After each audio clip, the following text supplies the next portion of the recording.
Let's get straight to the point. Before we start, let's talk about a specific case. In December 2011, an American RQ-170 stealth drone was on a mission when, for unknown reasons, it was controlled and brought down by Iran in northern Kashmir. Iran later acquired the drone. Initially, the US didn't admit what happened, claiming the drone had been shot down. However, Iran soon released clear images of the drone, looking brand new, like it had just been waxed. Then, news came out suggesting that the US had sent special forces to destroy the drone deep within Iranian territory. But nothing more came of that. Maybe the mission didn't happen. Anyway, that's the gist of it, and no one talked about it after that. But as an expert military enthusiast, I felt something was off. Later, I did some research and asked around. This was a big deal. Let's set this aside for now and come back to it later. Why? Because to explain it fully, you need to understand some basic concepts first. As a top-tier military fan, you have to learn. Sometimes, only through study can you see the true nature of things. So let's first talk about military drones and how they're controlled. Some people might say, isn't it just like a remote control? I bought a DJI drone once. It came with a controller, and if you have the money, you can buy a VR headset and learn to use it in a couple of days. Well, you're talking about civilian drones, also known as small drones. These are typically the quadcopter type. You see them making a big impact on battlefields, like in Ukraine or northern Myanmar. Why? Because air superiority is crucial. On the battlefield, if ground forces have aerial support, their combat effectiveness skyrockets. So, in the last 2 years, whether in the Russia-Ukraine war or the Myanmar civil war, it's all about how drones are reshaping the battlefield. But are those really drones? Compared to military drones, they're more like toys. Some fans have privately messaged me before, asking, what if a drone gets jammed on the battlefield? You've always hyped up how powerful Chinese drones are, but look at Myanmar. Once Russian experts got involved, the Allied Army's drones were quickly jammed. This is the difference. Civilian drones operate via remote control using a fixed frequency band, making them easy targets for jamming. They operate on a single frequency, and it's point-to-point control. But military drones are controlled differently. I'll explain it briefly, though I'm not a professional in this area.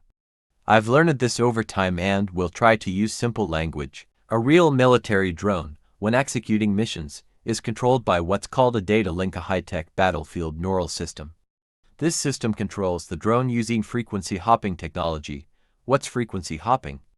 Electromagnetic signals operate at specific frequencies, measured in hertz. For example, a Chinese drone might be receiving signals at 133 Hz, but 0.01 seconds later, it could hop to 178 Hz, and another 0.02 seconds later, it might only receive signals at 83 Hz. The signal frequency keeps hopping, and it does so rapidly and systematically.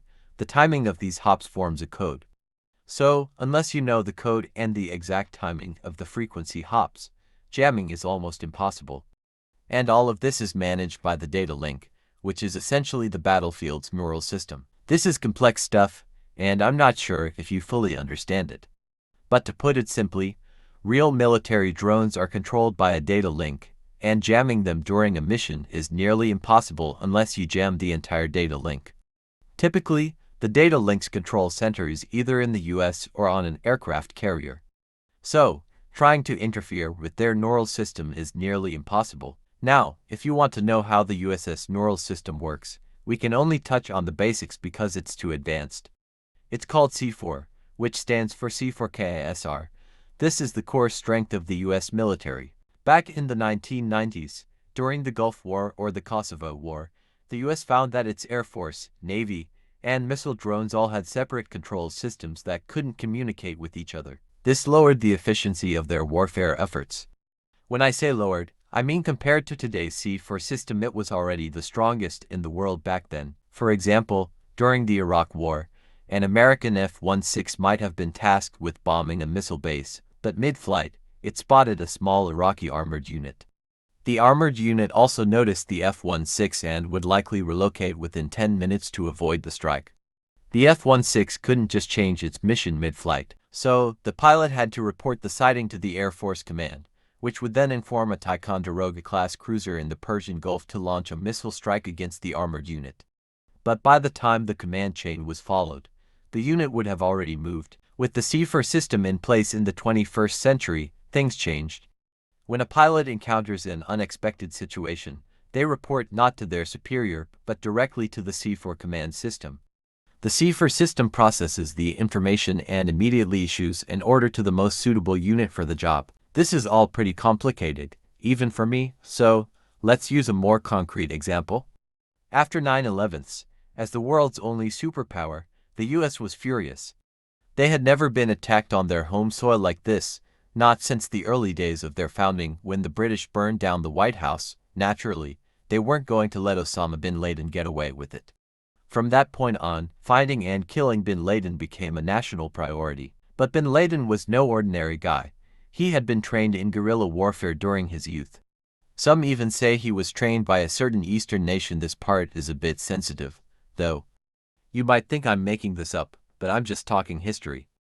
Back in 1979, during the US-China collaboration against the Soviet Union, China and the US worked together to trap the Soviets in Afghanistan. The Soviets thought invading Afghanistan would be as easy as their previous invasions of Hungary in 1956 or Czechoslovakia in 1968, but they underestimated the complexities of the situation.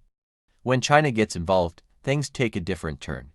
China approached Saudi Arabia, suggesting they help their fellow Muslims in Afghanistan resist the Soviet invasion. Saudi Arabia, not wanting to stand idle, agreed to fund the effort, and bin Laden, a wealthy young man with no combat experience, was sent to Afghanistan. In Afghanistan, bin Laden became a master of guerrilla warfare, especially skilled at hit-and-run tactics using the terrain to his advantage. After nearly a decade of fighting, the Soviets were driven out, and bin Laden returned to Saudi Arabia.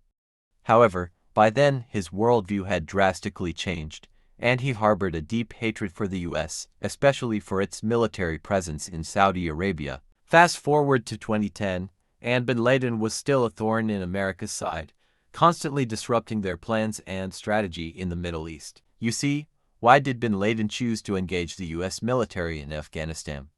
Wasn't it because he was familiar with that terrain? If events had followed the usual script, the US might have ended up like the Soviet Union, facing the same fate. If this strategy of drawing the enemy deep into unfamiliar territory had succeeded, just imagine what the world would look like now. Who would be in power then? But history doesn't follow a predetermined script. Bin Laden didn't hold out. In 2011, he was killed. Why didn't he survive? It's because by that time, the US had developed the C4 neural network command system. You see how I've gone on a 30-year tangent and still managed to come back to the point. So, what does bin Laden's death have to do with C4? Didn't he die at the hands of the Navy SEALs? Well, we have to talk about this story, otherwise, you wouldn't know how powerful the C4 system is. After 9/11, the US's top priority was to eliminate bin Laden. You might ask, why did the US have such a grudge against him? What good would killing him do? Well, bin Laden was the logistics director of the Taliban. Yes, you heard that right. Bin Laden was the logistics director because he had resources, money, and money gets things done. The actual leader of the Taliban was Omar, bin Laden's son-in-law. Bin Laden was Omar's father-in-law. By this time, bin Laden was no longer able to fight. He was suffering from severe kidney failure and relied on weekly dialysis. He had already taken a back seat but was still admired by Omar for his genius in guerrilla warfare. Even though he wasn't on the front lines, bin Laden remained the brains of Al-Qaeda. So, only by taking out bin Laden could both Al-Qaeda and the Taliban lose their combat strength.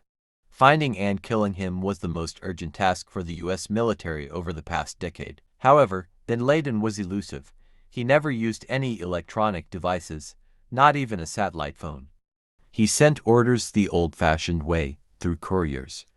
His chief messenger would relay instructions to lower-level messengers, and the messages would get passed down in a single line of communication.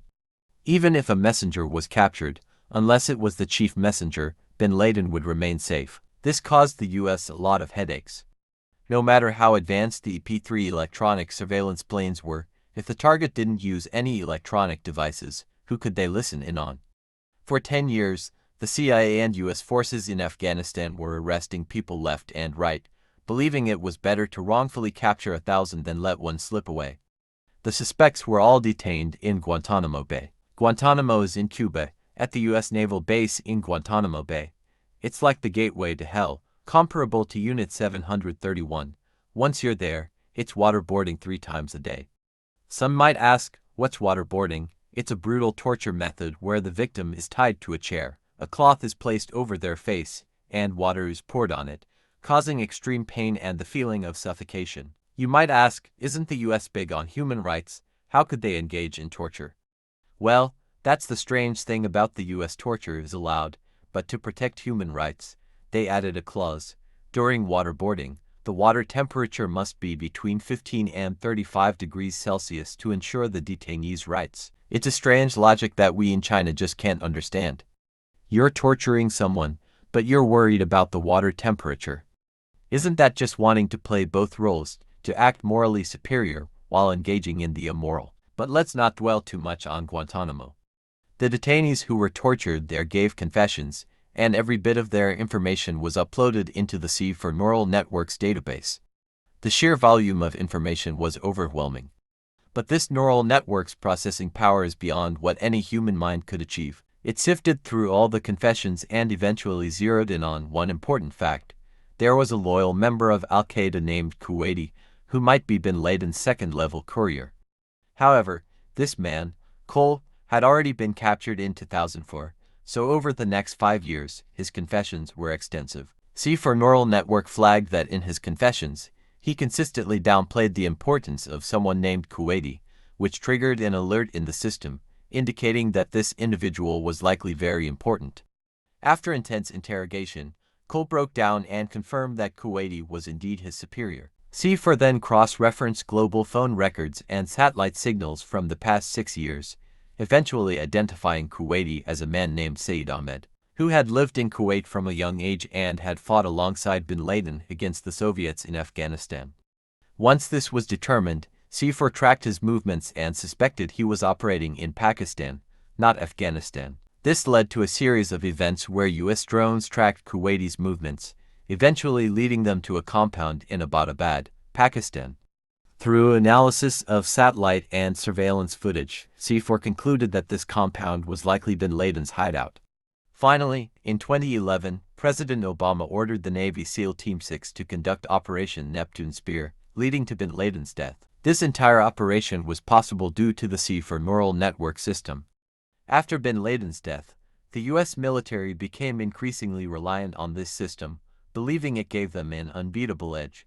However, any over-reliance on technology can become a vulnerability. In the next episode, I'll reveal how we counteract the C4 system and discuss China's equivalent, the thousand-handed Guanyin system.